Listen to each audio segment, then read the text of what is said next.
മഹബൂബായ നബിതങ്ങളോട് അല്ലാഹു തആല പറയാണ്, ആസമാക്കി തറഫ് ദേഖിയേ, ആകാശമണ്ഡലത്തിലേക്ക് നോക്കൂ നബിയേ, തൂ ജോ ചാഹേ തോ ഖിബ്ല ബദൽ ജായേഗാ, തങ്ങൾക്ക് ഇഷ്ടമാണെങ്കിൽ ഖിബ്ല അങ്ങ് മാറ്റി തന്നേക്കാം. അപ്പൊ അള്ളാഹുവിൻ്റെ ഹബീബിനോട് പറയുകയാണ്, ആപ്കോ ജോ റാസി ഹേ തോ ഖിബ്ല ഭി ബദൽ ജായേഗാ, തങ്ങൾക്ക് ഇഷ്ടമാണെങ്കിൽ ഖിബ്ലയും അങ്ങ് മാറ്റിത്തരാം. ജോ ഹേ തേരി റസാ ഓ ഹേ മേരി റസാ, തങ്ങളുടെ ഇഷ്ടം എന്താണോ അതാണ് തങ്ങളെ നമ്മുടെയും ഇഷ്ടം. അത്രയും വലിയ സ്വീകാര്യതയുടെ പറുദീസയിലുള്ള പുണ്യനബി സല്ലല്ലാഹു അലൈഹി വസല്ലം തങ്ങള് വിമാനമില്ലാത്ത കാലത്ത് വാനലോകങ്ങളെ അതിജയിച്ച് യാത്ര ചെയ്ത പുണ്യനബി സല്ലല്ലാഹു അലൈഹി വസല്ലം തങ്ങൾ ദ്രുതവാഹിനികളായ സഞ്ചാരികളില്ലാത്ത കാലത്ത് ബുറാഖിലൂടെ സഞ്ചാരം നടത്തിയ നബി സല്ലല്ലാഹു അലൈഹി വസല്ലം തങ്ങൾ ബൈനോക്കുലറില്ലാത്ത കാലത്ത് ദൂരദർശനം നടത്തിയ നബി സല്ലല്ലാഹു അലൈഹി വസല്ലം തങ്ങൾ മൈക്രോസ്കോപ്പ് ഇല്ലാത്ത കാലത്ത് സൂക്ഷ്മദർശനം നടത്തിയ നബി സല്ലല്ലാഹു അലൈഹി വസല്ലം തങ്ങൾ റിവേഴ്സ് ക്യാമറകളില്ലാത്ത കാലത്ത് പിന്നിൽ നിന്നവരെ കണ്ടറിഞ്ഞ നബി സല്ലല്ലാഹു അലൈഹി വസല്ലം തങ്ങൾ സ്കാനിങ് ഫെസിലിറ്റീസ് ഇല്ലാത്ത കാലത്ത് ഉള്ളറയിലുള്ള രഹസ്യങ്ങളെ വായിച്ച നബി സല്ലല്ലാഹു അലൈഹി വസല്ലം തങ്ങൾ മോഡേൺ ഇൻഫർമേഷൻ ടെക്നോളജിയുടെ കാലമല്ലാത്തപ്പോൾ കമ്മ്യൂണിക്കേഷൻ സംവിധാനത്തിന് അവിടുത്തെ തിരുവരുളുകൾ ഫലപ്പെട്ട നബി സല്ലല്ലാഹു അലൈഹി വസല്ലം തങ്ങൾ ഏത് അഡ്വാൻസ്ഡ് ടെക്നോളജിയുടെ ഫലമാണോ നമ്മൾ ഉപയോഗിക്കുന്നത് അത് മുഴുവനും ആത്മീയമായി അനുഭവിച്ച നബിയാണ് മുഹമ്മദുർ റസൂലുള്ളാഹ് സല്ലല്ലാഹു അലൈഹി വസല്ലം. നമ്മൾ ഇന്ന് ബബിൾ സ്കോപ്പ് ടെലസ്കോപ്പ് സംവിധാനത്തിലൂടെയാണ് ഭൂമിയെപ്പോലുള്ള ഗോളങ്ങൾ വേറെയുമുണ്ട്, ഗ്രഹങ്ങളുണ്ട് എന്ന് സയൻസ് വാദിക്കുന്നതേ ഉള്ളൂ. അതെത്ര ദൂരമാണ്? 600 പ്രകാശവർഷം ദൂരെ, 32 പ്രകാശവർഷം ദൂരെ, 27 പ്രകാശവർഷം ദൂരെ എന്ന് പറഞ്ഞാൽ നാദാപുരത്തോ കുറ്റ്യാടിയിലോ പേരാമ്പ്രയിലോ കോഴിക്കോടോ ഉണ്ട് എന്നല്ല. 3 × 10⁸ 3 ലക്ഷം കിലോമീറ്റർ ഒരു സെക്കൻഡിൽ സഞ്ചരിക്കുന്ന പ്രകാശം 600 കൊല്ലം സഞ്ചരിച്ചാൽ അത്രയും ദൂരത്തൊരു ഗോളമുണ്ട് പോൽ സയൻസ് പറയുന്നു. നബി സല്ലല്ലാഹു അലൈഹി വസല്ലം തങ്ങളോ ഇത് ജാഇല കുല്ലി സമാഇ തസഫുഫാ റസുലുൻ വ അംലാകുൻ വറഅൽ മുസ്തഫാ, എല്ലാ മണ്ഡലങ്ങളെയും അതിജീവിച്ച് മേലാകാശത്ത് പോയ നബി സല്ലല്ലാഹു അലൈഹി വസല്ലം തങ്ങളാണ്.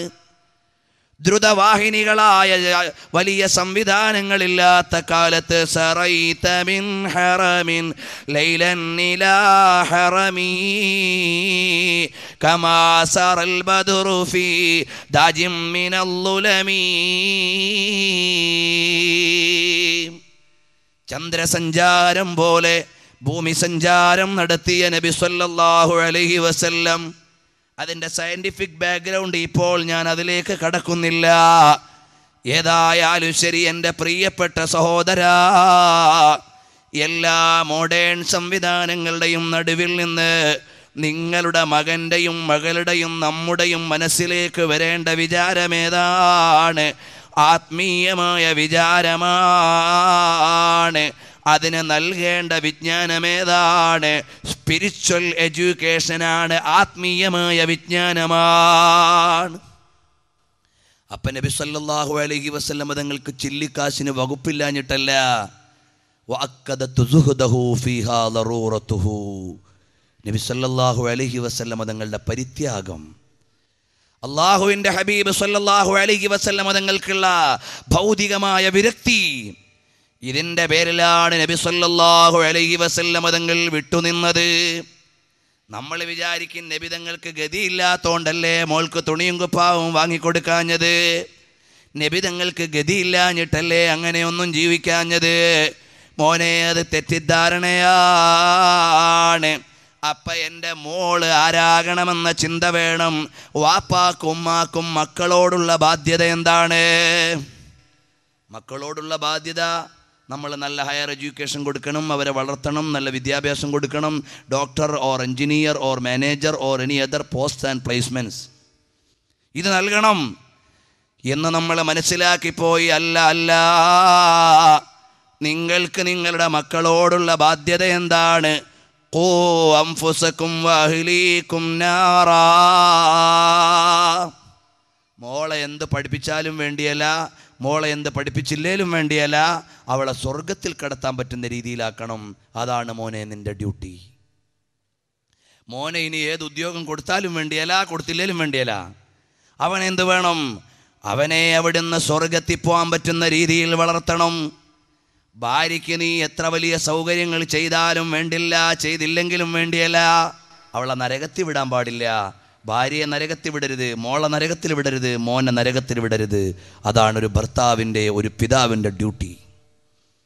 പക്ഷേ നമ്മളോ നരകത്തിലേക്ക് പോകാനുള്ള സംവിധാനങ്ങൾ മുഴുവനും വാങ്ങിക്കൊടുത്തിട്ട് യാ അല്ലാഹ് മഅസ്സലാമ ഞാൻ ഗൾഫിലേക്ക് പോവുക.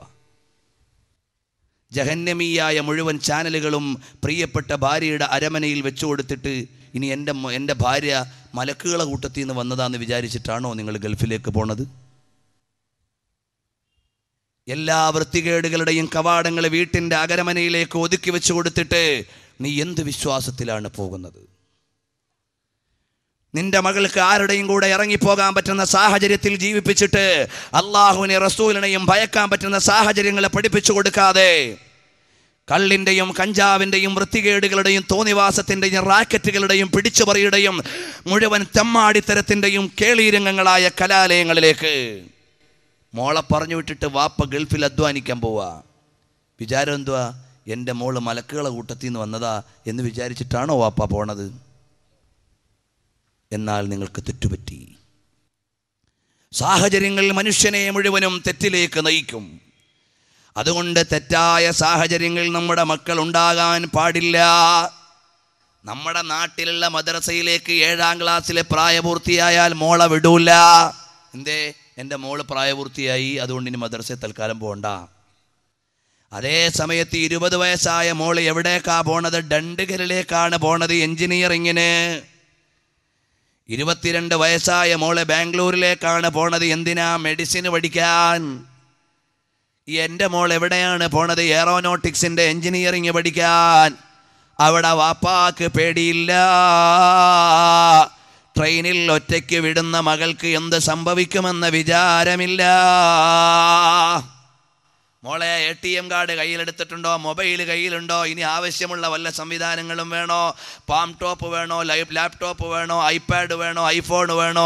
എല്ലാം മോക്ക് തരാം. മോള് നാളെ ഒരു എൻജിനീയറിങ്ങിൻ്റെ സർട്ടിഫിക്കറ്റും കൊണ്ടിങ്ങ് വന്നാൽ മതി എന്ന് പറഞ്ഞ് നരകത്തിൻ്റെ വിറകുകൊള്ളിയാകാൻ വിടുന്ന വാപ്പാ, നിങ്ങൾ റബ്ബിൻ്റെ കോടതിയിൽ പ്രതിക്കൂട്ടിലാണ്.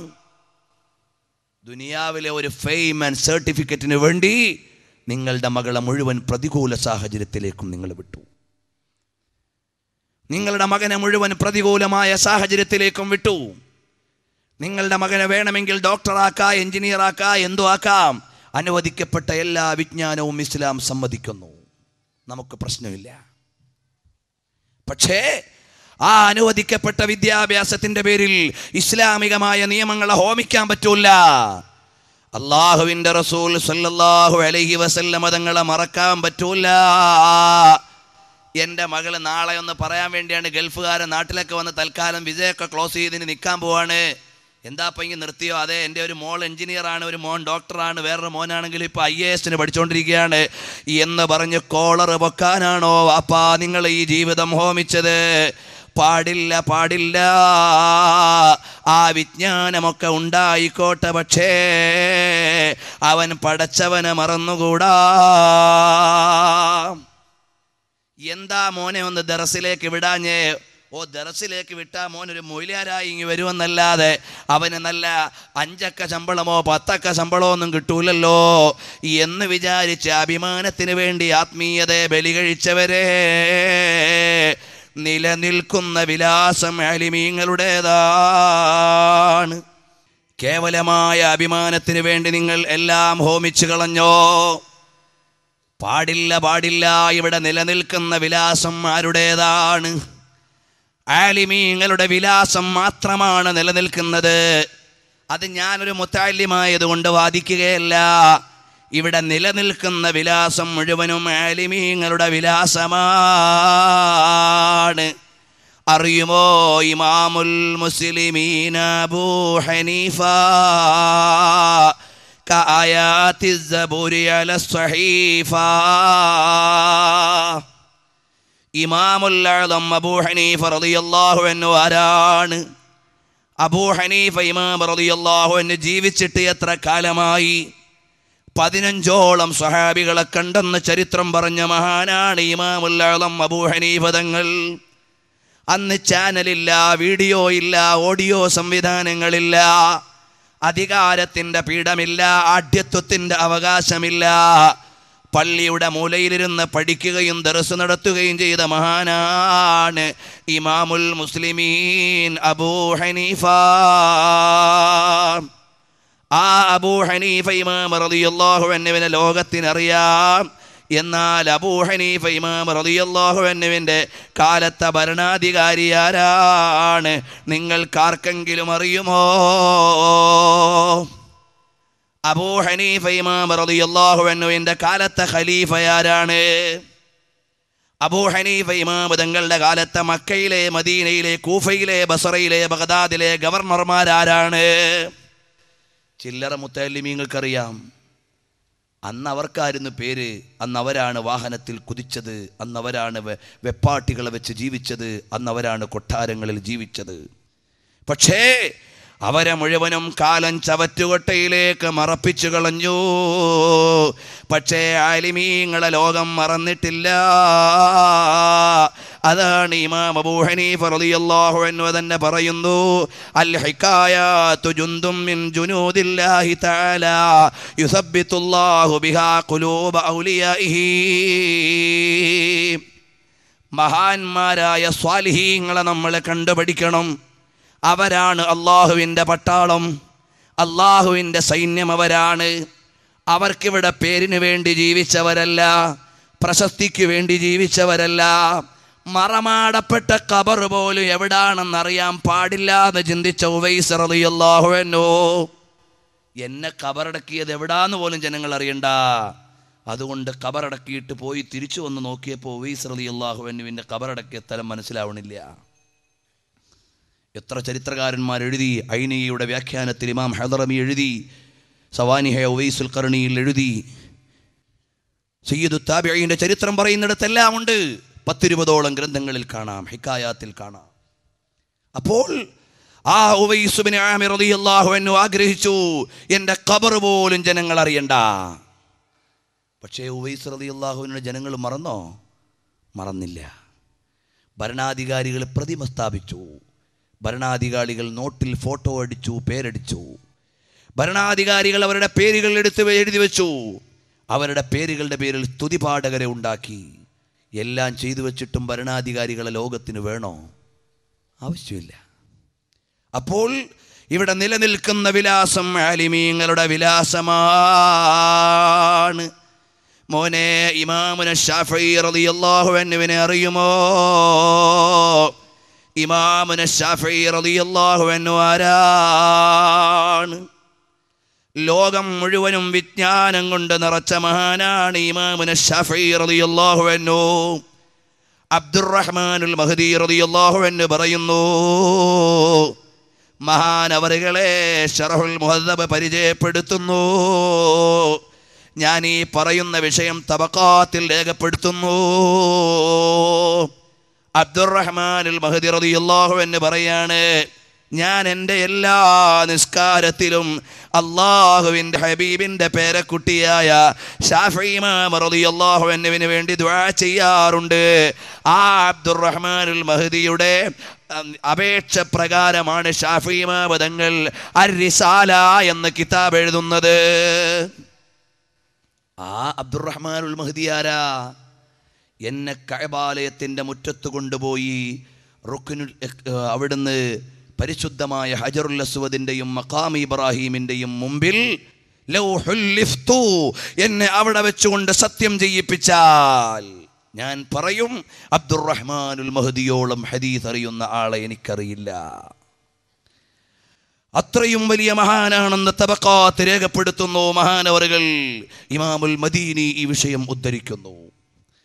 ഏതായാലും ശരി, പറയട്ടെ, ആ ശാഫിഈ ഇമാം റളിയല്ലാഹു അൻഹുവിന്റെ വിലാസം ആ കാലഘട്ടത്തിലെ ഒരു ഭരണാധികാരിക്കും കിട്ടിയിട്ടില്ല.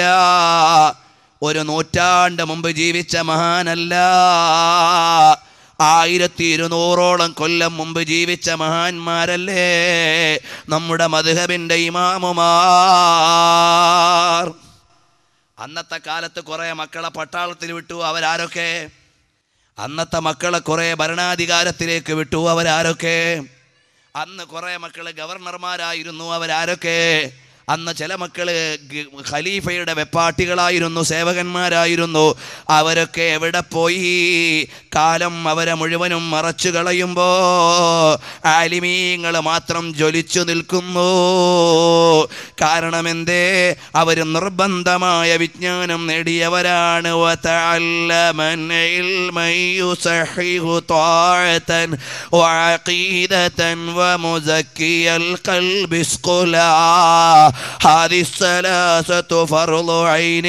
അനിവാര്യമായ വിജ്ഞാനങ്ങളെ നേടിയിട്ട് ലോകത്തുള്ള മുഴുവൻ ജനങ്ങൾക്കും മാതൃകയായ മഹാന്മാരാണ് അൽ-അഇമ്മത്തുൽ അർബഅ. അവര് പള്ളിയിൽ ജീവിച്ച മുതഅല്ലിമീങ്ങളാണ്. നമ്മൾ വിചാരിച്ചു എൻ്റെ മോനെ ഓതാൻ വിട്ടാൽ അവന് ശമ്പളം കിട്ടൂല, അവന് പേര് കിട്ടൂല, അവന് പ്രശസ്തി കിട്ടൂല, അവന് സ്ഥാനം കിട്ടൂല, അവന് മാനം കിട്ടൂല, അവന് അംഗീകാരം കിട്ടൂല എന്നൊക്കെ വിചാരിച്ച് നമ്മുടെ മക്കളെ ദർസിൽ നിന്ന് പിൻവലിച്ചു ഈ സമുദായം. അവരുടെ വാല്യൂ നമ്മൾ അറിയുന്നില്ല, അവരുടെ മൂല്യം നമ്മൾ അറിയുന്നില്ല, അവരുടെ മഹത്വം നമ്മളങ്ങ് മറന്നുപോയോ? പാടില്ല കേട്ടോ. ആലിമീങ്ങൾക്കുള്ള സ്ഥാനം വേറെ ആർക്കുമില്ല. നബി സല്ലല്ലാഹു അലൈഹി വസല്ലം തങ്ങൾ പറഞ്ഞില്ലേ, ഇമാം ബുഖാരി അവിടുന്ന് സ്വഹീഹിൽ ഉദ്ധരിക്കുന്നത് കാണാം, അല്ലാഹു സുബ്ഹാനഹു വ തആലയുടെ അമ്പിയാക്കന്മാരുടെ പിൻഗാമികളല്ലേ മഹാന്മാരായ ആലിമീങ്ങൾ. അതുകൊണ്ട് തന്നെ ഒരു ആലിമിൻ്റെ മൂല്യം പറയാൻ ഇമാം ബുഖാരി റളിയല്ലാഹു അൻഹു കിതാബിൽ ഇൽമിൽ ഉദ്ധരിക്കുന്നത് കാണാം. ബഹുമാനപ്പെട്ട അല്ലാഹുവിൻ്റെ കലീമായ മൂസാ നബി അലൈഹിസ്സലാത്തു വസ്സലാം, മൂസാ നബി അലൈഹിസ്സലാമിനോട് അല്ലാഹ് പറഞ്ഞു, ഓ മൂസാ നബിയേ, തങ്ങളെ പോണേ മൂസാ നബിയേ. എന്തിനാണ് പോകേണ്ടത്? മൂസാ നബി അലൈഹിസ്സലാമിനോട് അല്ലാഹു തആല പറയാണ്, പോകണം മൂസാ, ഖിളർ നബി അലൈഹിസ്സലാമിൻ്റെ അടുക്കൽ നിന്ന് ചില വിജ്ഞാനം കരസ്ഥമാക്കാൻ. ഈ വിഷയം വിശദീകരിക്കുന്ന സംഭവം വിശാലമാണ്. നമ്മളൊക്കെ അൽ കഹ്ഫിൽ ഓതുന്നതാണ്. പക്ഷേ ഇമാം ബുഖാരി തങ്ങൾ അവിടുത്തെ സ്വഹീഹുൽ കിതാബുൽ ഇൽമിൽ കൊണ്ടുവരികയാണ്, ബാബു മാ ദുഖിറ ഫീ ദിഹാബി മൂസാ ഫിൽ ബഹരീൽ അൽ ഖദരി. ഖിദർ നബി അലൈഹിസ്സലാമിലേക്ക് മൂസാ നബി അലൈഹിസ്സലാം പോയ രംഗം പറയുകയാണ്. ആ ഖിദർ നബി അലൈഹിസ്സലാമിൻ്റെ അടുക്കെ പഠിക്കാൻ പോണതാരാ? കലീമുല്ലാഹി മൂസാ, നബിയുല്ലാഹി മൂസാ, റസൂലുല്ലാഹി മൂസാ അലൈഹിസ്സലാം. അള്ളാഹ്ക്ക് ഏറ്റവും ഇഷ്ടപ്പെട്ട 3 പദവിയുള്ള മഹാൻ. ആ മഹാനായ മൂസാ നബിയോട് പറഞ്ഞു, ഇൽമുള്ള കാരണത്താൽ ഖിദർ നബി അലൈഹിസ്സലാമിൻ്റെ അടുക്കലേക്കൊന്ന് പോകണം. ഈ വിഷയം ഖതീബുൽ ബഗ്ദാദി അർ-റിഹ്ലത്തു ഫീ തലബിൽ ഹദീസ് ആ കിതാബിനെ കുറിച്ച് പറയുന്നത് കാണാം. ഇമാം ഖതീബുൽ ബഗ്ദാദിയുടെ അർ-റിഹ്ല വായിച്ചാൽ നമുക്കും ദീനിൻ്റെ ഇൽമിൻ്റെ മാർഗത്തിൽ സഞ്ചരിക്കാൻ തോന്നും എന്ന് പണ്ഡിതന്മാർ വിലയിരുത്തിയ കിതാബാണ് അർ-റിഹ്ല. ആ അർ-റിഹ്ലയിൽ പറയുന്നു, ബഹുമാനപ്പെട്ടവർ, ഈ മൂസാ നബി അലൈഹിസ്സലാമിൻ്റെ യാത്ര മുന്നിൽ വെച്ചുകൊണ്ട് പറയുകയാണ്, ദലാലത്തുൻ അല ഇർതിഫാഇ ഖദ്രിൽ ഇൽമി വഉലുവി മൻസിലത്തി അഹ്ലിഹി. ഇൽമിൻ്റെ പദവി എത്രയാണെന്നും അതിൻ്റെ ആളുകളുടെ മഹത്വം എത്രയാണെന്നും ഇതാ ഈ വിഷയത്തിലൂടെ നമുക്ക് മനസ്സിലാക്കാം. അപ്പോൾ നബി സല്ലല്ലാഹു അലൈഹി വഅലിഹി വഅസ്ഹാബിഹി വസല്ലമ തങ്ങൾ ഹബീബ് സല്ലല്ലാഹു അലൈഹി വസല്ലമ തങ്ങളുടെ പിൻഗാമികളാണ് ഇൽമിൻ്റെ അഹ്ലുകാർ. ഒരു കാര്യം കൂടി പറഞ്ഞു ഞാൻ നിർത്താം. നബി സല്ലല്ലാഹു അലൈഹി വസല്ലമ തങ്ങൾ അമ്പിയാക്കന്മാരുടെ പിൻഗാമികളാണ്, മഹാന്മാരായ അലിമീങ്ങൾ. അൽ ഉലമാ വറസത്തുൽ അംബിയാ. എൻ്റെ മോനെ മോലാളിയായാൽ അംബാനിയുടെ പിൻഗാമിയാവും. എൻ്റെ മോൻ വലിയ മോലാളിയായാൽ ടാറ്റയുടെയും ബിർളയുടെയും ബിൽഗേറ്റ്സിൻ്റെയും ഒക്കെ പിൻഗാമിയാവും. ഓരോ ബിൽഗേറ്റ്സിൻ്റെയും വലിയ വലിയ ഇനി ഏതെങ്കിലുമൊക്കെ മുതലാളിമാരുടെ പേരുണ്ടോ, അവരുടെ എല്ലാം പിൻഗാമിയാകും. എൻ്റെ മകൻ ഒരു ഫിലിം സ്റ്റാറായാൽ ആ ശൈത്താന്മാരുടെ ഒന്നും പേര് ഞാനിവിടെ എണ്ണി പറയേണ്ടതില്ല, നിങ്ങൾക്ക് നന്നായി അറിയാം, അവരുടെയൊക്കെ പിൻഗാമിയാവും. അതേ സമയത്ത് എൻ്റെ മകൻ ഒരു ആലിമായാൽ അംബാനിയുടെ പിൻഗാമിയല്ല, ബിർളയുടെ പിൻഗാമിയല്ല, ടാറ്റയുടെ പിൻഗാമിയല്ല, മറ്റേതെങ്കിലും മുതലാളിമാരുടെ പിൻഗാമിയല്ല. ആരുടെ പിൻഗാമിയാണ്? വറസത്തുൽ അംബിയാ. നുഴുക്കി സാഗർ നുഴുക്കി ജൽവാ നുഴുക്കി ജൽകാ ഝാ മദീന തുജേ സലാം. മദീനായുടെ മണൽപ്പരപ്പിൽ കിടന്ന മാലോകരുടെ മനതലങ്ങളിൽ നിന്ന് അനുരാഗത്തിൻ്റെ മാലികകളെ മാല്യമായി സ്വീകരിച്ച് മധു പകർന്നു കൊടുക്കുന്ന സ്നേഹലോകത്തിൻ്റെ രാജാവ്, എൻ്റെയും നിങ്ങളുടെയും ഹൃദയത്തിൻ്റെ രാജാവ് മുഹമ്മദുർ റസൂലുള്ളാഹ് സ്വല്ലല്ലാഹു അലൈഹി വസല്ലമ തങ്ങളുടെ പിൻഗാമിയാണ്. ആലിം എന്ന് പറഞ്ഞാൽ റസൂലുള്ളാഹിൻ്റെ പിൻഗാമിയാണ് സ്വല്ലല്ലാഹു അലൈഹി വസല്ലം. അപ്പം എൻ്റെ മകൻ നബി സല്ലല്ലാഹു അലൈഹി വസല്ലമ തങ്ങളുടെ പിൻഗാമിയാകണം. എൻ്റെ മകൻ ഖുർആൻ മനഃപ്പാഠമാക്കിയവനാകണം. എൻ്റെ മകൻ വ്യഭിചാരം നിഷിദ്ധമാണെന്ന് ചിന്തിക്കുന്നവനാകണം. എൻ്റെ മകൻ കള്ളുകുടി നിഷിദ്ധമാണെന്ന് ചിന്തിക്കുന്നവനാകണം. അങ്ങനല്ലേ സ്നേഹമുള്ള വാപ്പയും ഉമ്മയും ചിന്തിക്കേണ്ടത്. ഇന്നങ്ങനെ ചിന്തിക്കാൻ വാപ്പയില്ല. കാരണം എന്തേ? റൂമിലേക്ക് തെളിയുന്ന ചിത്രങ്ങൾ മുഴുവനും എങ്ങനെ മുതലാളിയാകാമെന്ന ചിത്രമാണ്. മോള് ജനിച്ച് വീഴുമ്പോൾ ഉമ്മാൻ്റെ കയ്യിരുന്നിട്ട് ആദ്യം കാണുന്ന സിനിമ ഏതാണ്? മുതലാളിയാകാനുള്ള സിനിമയാണ്. പിന്നെ മക്കൾ നന്നാകുമോ? അതുകൊണ്ട് വരട്ടെ. തഖ്വല്ലില്ലാഹി മദാറു കുല്ലി സഅദതി. ദ വേ ടു ഹാപ്പിനെസ്, സന്തോഷത്തിലേക്കുള്ള വഴി. ദ വേ ടു സാൽവേഷൻ, മോചനത്തിലേക്കുള്ള വഴി. ദ വേ ടു പാരഡൈസ്, സ്വർഗത്തിലേക്കുള്ള വഴി. അതേതാണ്? അല്ലാഹുവിലുള്ള തഖ്വയാണ്. ആ വഴിയെ നമ്മൾ വിട്ടുപോകാൻ പാടില്ല. ഒറ്റ കാര്യം കൂടി പറഞ്ഞു ഞാൻ നിർത്തിക്കോളാം, നീട്ടി സംസാരിക്കുന്നില്ല. നബി സല്ലല്ലാഹു അലൈഹി വഅലിഹി വഅസ്ഹാബിഹി വസല്ലം തങ്ങളുടെ പിൻഗാമിയാവാൻ മുസ്ലിമീങ്ങളായ നമ്മുടെ മക്കളെ വിട്ടുകൊടുക്കാൻ പറ്റൂല്ലെങ്കിൽ പിന്നെ ആരവിടെ മക്കളെ വിടുക? എൻ്റെ മോനെ ഓതാൻ വിടാൻ കിട്ടൂല. എന്തേ കാരണം? എവിടെങ്കിലും പോയി ആരുടെയെങ്കിലുമൊക്കെ ഭക്ഷണം കഴിക്കാൻ എൻ്റെ മോനെ കിട്ടൂല. എൻ്റെയൊക്കെ നാട്ടിൽ പറയുന്നൊരു കൊട്ടേഷനാണ്, ഇവിടെ അള്ളാഹു വേല ഉണ്ടോ ഇല്ലയോ എന്ന്. നമ്മുടെ മക്കളെ അങ്ങനെ വിടാൻ പറ്റൂല. എന്തേ? എനിക്ക് 4 ചില്ലറ അള്ളാഹു തആല അധികം തന്നുപോയി. അതുകൊണ്ട് അങ്ങനെ ചിന്തിച്ചു പോകുന്ന ആളുകൾ, പടച്ചവൻ്റെ ഇൽമു പഠിക്കാൻ മുസ്ലിങ്ങളായ നമ്മൾ മക്കളെ വിട്ടില്ലെങ്കിൽ പിന്നെ ആര് വിടും? അള്ളാഹുവിൻ്റെ ഖുർആൻ മനഃപ്പാഠമാക്കാൻ നമ്മുടെ മക്കളെ കൊടുക്കാൻ പറ്റൂല്ലെങ്കിൽ പിന്നെ ആര് കൊടുക്കും?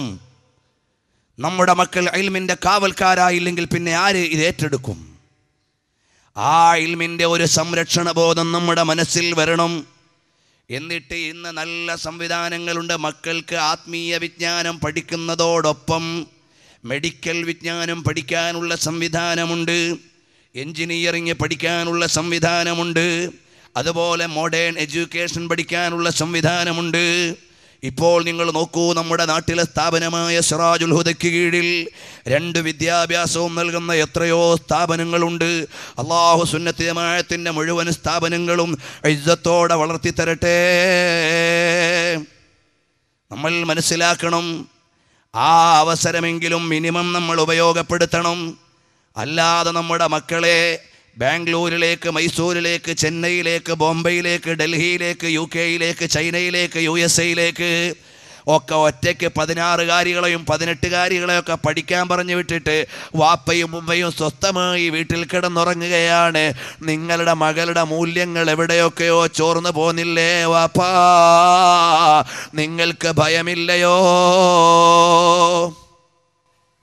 എല്ലാ മെട്രോ സിറ്റികളിലും നഗ്ന നൃത്തശാലകളിൽ വരുന്ന ഉൽപ്പന്നങ്ങൾ അവിടെ പഠിക്കുന്ന കോളേജിൽ നിന്ന് പഠിക്കുന്ന ക്യാമ്പസ് വിദ്യാർത്ഥികളാണ് എന്ന് മീഡിയകൾ റിപ്പോർട്ട് ചെയ്യുന്നു. നഴ്സിംഗ് വിദ്യാർത്ഥികൾ, മെഡിക്കൽ വിദ്യാർത്ഥികൾ, എഞ്ചിനീയറിംഗ് വിദ്യാർത്ഥികൾ, ഇവരാണിന്ന് മെട്രോ സിറ്റികളിൽ വീട്ടിൽ നിന്ന് കൊടുക്കുന്ന പൈസ ഒന്നും തികയാതെ വരുമ്പോൾ സന്ധ്യാസമയമാകുമ്പോൾ നഗ്ന നൃത്തശാലകളിലേക്ക് വരെ പോകുന്നുണ്ടെന്ന് കേരളത്തിൻ്റെ ചിത്രം.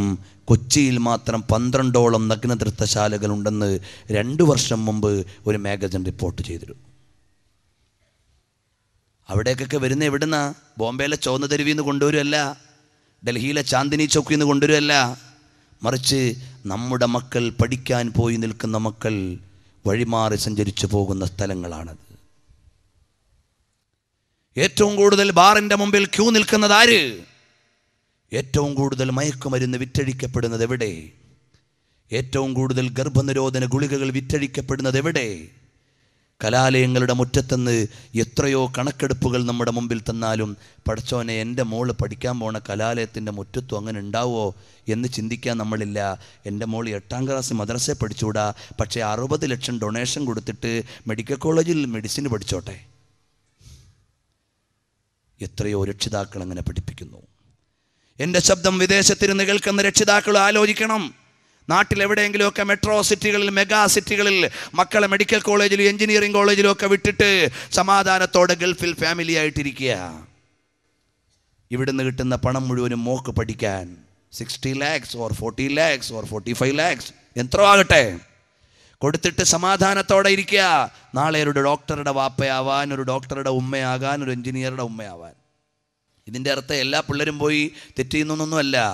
വ്യാപകമായി ഇപ്പോഴത്തെ സോഷ്യൽ ട്രെൻഡ്, ഇപ്പോഴത്തെ കലാലയങ്ങളുടെ അറ്റ്മോസ്ഫിയർ, എത്രയോ മുസ്ലിം സമുദായത്തിലെ പെൺമക്കളാണ് ആരുടെയെങ്കിലുമൊക്കെ കൂടെ ഒളിച്ചോടി പോകുന്നത്.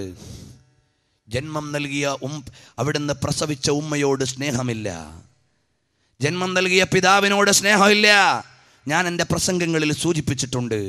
ഈ ബലിപെരുന്നാളിൻ്റെ 2 ദിവസം അടുപ്പിച്ച് ഒരു ചെറുപ്പക്കാരൻ കോളേജിലേക്ക് വന്നു. ദീർഘനേരം അദ്ദേഹം സംസാരിച്ചു. ഈ കൊല്ലം MBBS പാസ്സാകുന്ന ഒരു മുസ്ലിം ചെറുപ്പക്കാരൻ.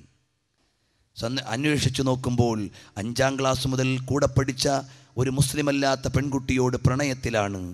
ഇപ്പോൾ ഞാൻ അവളെ രജിസ്റ്റർ മാരേജ് ചെയ്തില്ലെങ്കിൽ ആത്മഹത്യ ചെയ്യുമെന്ന് എന്നെ ഭയപ്പെടുത്തുന്നു. 2-3 SSFൻ്റെ കുട്ടികളെ കണ്ടപ്പോഴാണ് നിങ്ങളെക്കുറിച്ചും ഇസ്ലാമിനെക്കുറിച്ചും ഒക്കെ ഞാൻ കൂടുതൽ മനസ്സിലാക്കിയത് എന്ന് പറഞ്ഞിട്ട് അദ്ദേഹം പറഞ്ഞു, ഇപ്പോൾ എനിക്ക് രക്ഷപ്പെടണമെന്നുണ്ട്, പക്ഷേ രക്ഷപ്പെടാൻ കഴിയുന്നില്ല. അപ്പം ഞാൻ ആ ചെറുപ്പക്കാരനോട് ചോദിച്ചു, മോനെ, ഏതോ ഒരു പെണ്ണിൻ്റെ ആത്മഹത്യാ ഭീഷണിയാണോ നിന്നെ ഭയപ്പിക്കുന്നത്? അതല്ല, നിന്നെ 10 മാസം നൊന്തുപെറ്റ, 10 മാസം പേറിയിട്ട് നൊന്തുപെറ്റ പ്രിയപ്പെട്ട ഉമ്മാൻ്റെ മനസ്സ് തവിടുപൊടിയാകണതിൽ നിനക്ക് ദുഃഖമില്ലേ? നിന്നെ ഇത്രയും കാലം പോറ്റി വളർത്തിയ പിതാവിൻ്റെ അഭിമാനം കേടുവരുന്നതിൽ നിനക്ക് ദുഃഖമില്ലേ? ഏതെങ്കിലും സ്ഥലത്തിരുന്ന് ആ സഹോദരൻ എൻ്റെ പ്രസംഗം കേൾക്കുന്നുണ്ടോയെന്ന് എനിക്കറിയില്ല. പ്രിയപ്പെട്ട സഹോദരാ, നമുക്ക് ജന്മം നൽകിയ പിതാവിനെയും അവിടുന്ന് നൊന്തുപറ്റ ഉമ്മാനെയുമൊക്കെ ചവിട്ടി തേച്ചിട്ട് ഏതോ ഒരുത്തൻ്റെ ശാരീരിക സന്തോഷത്തിന് ഇറങ്ങിപ്പോകുന്ന പെങ്ങളെ, നിനക്ക് ഭ്രാന്ത് പിടിച്ചുപോയോ? ഒരു ഭാഗത്ത് രക്ഷിതാക്കൾ കുറ്റവാളികളാണെങ്കിലും പ്രായപൂർത്തിയും ബുദ്ധിയുമുള്ള പെങ്ങളോട് ചോദിക്കട്ടെ, മോളെ, നിന്റെ ജീവിതം താൽക്കാലികമായ ഈ ലിമിറ്റഡ് സർക്കിളിലുള്ള ഭൗതിക ജീവിതം കൊണ്ട് തീരുന്നതാണോ? ഇല്ല മോളെ, ഇതിനപ്പുറം ഒരു എവർ ലാസ്റ്റിംഗ് ലൈഫ് വരാനുണ്ട്, അനന്തമായൊരു ജീവിതം ബാക്കിയുണ്ട് മോളെ. നീ അതിലേക്ക് വല്ലതും ചെയ്തിട്ടുണ്ടോ? നാളെ നിനക്ക് ഇഷ്ടമുള്ളവൻ്റെ കൂടെ ഇറങ്ങിപ്പോകുന്ന സമയത്ത് ആക്സിഡൻ്റായി നീ മരിച്ചുപോയാൽ നിന്നോട് അള്ളാഹുവിൻ്റെ മലക്കുകൾ ചോദിക്കുമെന്ന ബോധം നിനക്ക് നഷ്ടപ്പെട്ടു പോയോ? അള്ളാഹു അടച്ചു വെച്ചിട്ടുള്ള സ്വർഗ നരക വിചാരങ്ങളെക്കുറിച്ച് നീ മാറിപ്പോയോ? നിന്റെ ഉമ്മയുടെ ഇഷ്ടം അവഗണിച്ചുകൊണ്ട്, വാപ്പാൻ്റെ താല്പര്യം അവഗണിച്ചുകൊണ്ട്, ഏതോ പള്ളിക്കൂടത്തിൻ്റെയോ കോളേജിൻ്റെയോ തെരുവിൻ്റെയോ വക്കിൽ വെച്ച് കണ്ടവനെ നിന്റെ എല്ലാം സംരക്ഷിക്കാനുള്ളവനാണെന്ന് വിചാരിച്ച് മാറാൻ മാത്രം നിന്റെ മനസ്സ് ഭ്രാന്തമായി പോയോ? വരൂ മോളെ, ഹിദായത്തിൻ്റെ വഴിയിലേക്ക് വന്ന് നല്ലൊരു ജീവിതം നയിച്ചിട്ട് സ്വർഗത്തിലേക്ക് പോകാൻ ശ്രമിക്കു പെങ്ങളെ. നിന്റെ മനസ്സ് മാറിപ്പോകല്ലേ മോളെ. അങ്ങനെ ഇറങ്ങിപ്പോയ കുട്ടികളുടെ ഫീഡ്ബാക്ക് എടുക്കണം. തിരുവനന്തപുരം ജില്ലയിലാണ് ഞാൻ എൻ്റെ സ്ഥാപന സേവനവുമായി നിൽക്കുന്നത്. ആ സ്ഥാപനത്തിൻ്റെ അധികം ദൂരമല്ലാത്തൊരു സ്ഥലത്തൊരു സഹോദരി ഏതോ ഒരുത്തൻ്റെ കൂടെ ഇറങ്ങിപ്പോയി. 2 കൊല്ലം കഴിഞ്ഞപ്പോൾ എല്ലാം കഴിഞ്ഞ് തിരിച്ച് വീട്ടിലേക്ക് വന്നു. ഇതുപോലെ പോകുന്ന മിക്ക കുട്ടികളും ജീവിതം മുഴുവനും ഭൗതികമായും ആത്മീയമായും നഷ്ടപ്പെടുത്തിയിട്ട് ചോദ്യചിഹ്നങ്ങളായി മാറുകയാണ്. മാരകമായ രോഗത്തിൻ്റെ അടിമയാവുകയാണ്. ആ കുടുംബത്തിൻ്റെ അഭിമാനം മുഴുവനും തകർത്ത് കളയുകയാണ്. മോളെ, നിന്റെ ജീവിതം കൊണ്ട് ഇതൊക്കെയും വരുത്തി വെക്കണോ? നിനക്ക് ആയുസ് നൽകിയ, ജീവൻ നൽകിയ, എല്ലാം നൽകിയ അള്ളാഹുവിനെ മറന്നു പോകല്ലേ മോളെ. നിന്റെ രഹസ്യത്തിലും പരസ്യത്തിലും നീ പടച്ചവനെ കുറിച്ച് ബോധം വേണേ പെങ്ങളെ. അപ്പോൾ നമ്മുടെ രക്ഷിതാക്കളുടെ മാനസികാവസ്ഥ നന്നാകണം. എൻ്റെ മകൾ നന്നാവണം, എൻ്റെ മകൻ നന്നാകണം എന്ന് പറഞ്ഞാൽ നല്ല മോഡേൺ ഡ്രസ്സ്, നല്ല മോഡേൺ സ്റ്റൈല്, മോഡേൺ അഡ്വാൻസ്ഡ് ഡ്രസ്സുകൾ അല്ല. എൻ്റെ മകൾ സ്വർഗത്തിൽ പോകാൻ പറ്റണ മോളാകണം. ഇന്ന് പെൺമക്കളുടെ ഡ്രസ്സിങ് സ്റ്റൈല് കണ്ടാൽ മഅദല്ലാഹ്, ഇറാനി സിനിമയും ഹൈദരാബാദ് നടിയും ഡൽഹിയിലെ സംവിധാനങ്ങളും ഒക്കെ വീട്ടിലിരുന്ന് കാണുന്ന മുസൽമാൻ്റെ മോളുടെ ഡ്രസ്സ് തന്നെ മാറിപ്പോയി. എന്തൊരു കഷ്ടകാലമാണ്.